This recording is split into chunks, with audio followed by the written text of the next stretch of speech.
5 से पहले पूछा गया था। The dimensions of mu naught are, देखो ये मोस्ट इंपॉर्टेंट क्वेश्चन है। एक तो आपसे म्यू नॉट की और एक एप्सिलॉन नॉट की, इन दो की डायमेंशंस पूछने के चांसेस बहुत ज़्यादा होते हैं, ठीक है। इन पर बेस्ड क्वेश्चंस आते ही आते हैं, okay. The dimensions of mu naught are, ठीक है, हमें म्यू नॉट की डायमेंशंस निकालनी है। अब देखो हम इसको कैसे निकाल सकते हैं, तो इसको निकालने के लिए जो है हम फॉर्मूला यूज़ करेंगे बायो-सेवर्ट्स लॉ का, ठीक है। D B equals to mu naught upon 4 pi I d l sine theta upon r square, ये है हमारे पास, ठीक है। बायो-सेवर्ट्स लॉ से किस मैग्नेटिक फील्ड निकालने का फॉर्मूला होता है d B equals to mu naught upon 4 pi I d l sine theta by r square. यहाँ से मैं क्या कर रहा हूँ, म्यू नॉट की वैल्यू निकालना चाह रहा हूँ। अब देखो 4 पाई जो है वो कॉन्स्टेंट क्वांटिटी है, तो इसको हटा देता हूँ मैं।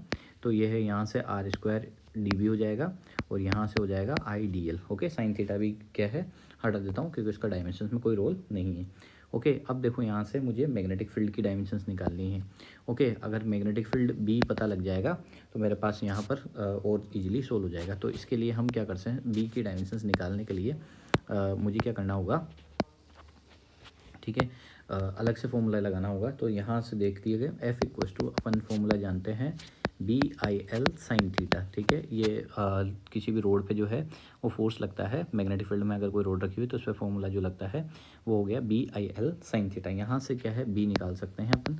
तो बी जो है वो कैसे निकालेंगे, F by I into L sine theta को हटा सकते हैं। यहाँ से बी मैग्नेटिक फील्ड जो है उसकी यूनिट निकालेंगे, तो फोर्स की डायमेंशंस होती है m1 l1 t माइनस 2 आई, मतलब ठीक है a1 यूज़ कर लेंगे और l के लिए l1 लेंथ के लिए l1 यूज़ कर लेंगे। तो यहाँ से जो है वो आ जाएगा m1 l1 t minus 2, okay. l1 से l1 कैंसिल आउट हो जाएगा एक्चुअली।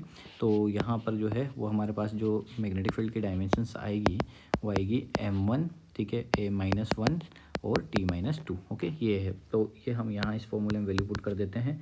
आर स्क्वायर मतलब L2 हो जाएगा। मैग्नेटिक फील्ड की जो डायमेंशंस आई है वो आई है m1 a minus 1 t minus 2, okay. और आई जो है इसके लिए a1 यूज़ करूँगा मैं, dl लेंथ के लिए l1 यूज़ करूँगा, ओके। तो यहाँ से जो है वो हम डायमेंशंस को कैसे निकाल रहे हैं, तो यहाँ पर हो जाएगी m1, ओके। यहाँ पर देखो l1 और l2 है, तो यहाँ से एक कट जाएगा तो यहाँ l1 आ जाएगा। तो ये हो गया m1 l1, ओके। और यहाँ पर a माइनस 2 हो जाएगा, t माइनस 2 हो जाएगा, ठीक है। तो m1 l1 a minus 2 t minus 2। मैं आपको सजेस्ट करूँगा कि ये वाली जो डायमेंशंस है ये आप डायरेक्ट लर्न कर ले, ये बहुत सारे क्वेश्चंस में आपको यूज़ में आएगी। m1 l1, ठीक है, t माइनस 2 a माइनस 2, ठीक है, ये जो है मैं। और एक और एप्सिलॉन नॉट की डायमेंशंस मैं आपको बताना चाहूँगा, इस क्वेश्चन में नहीं पूछी है पर फिर भी वो भी क्या है, काफ़ी ज़्यादा इंपॉर्टेंट है, ठीक है। तो उसकी डायमेंशंस जो है वो होती है m minus 1 l minus 3 T4 A2, okay. ये दोनों डायमेंशंस जो है वो आपसे डायरेक्टली पूछी जा सकती है। Thank you for watching.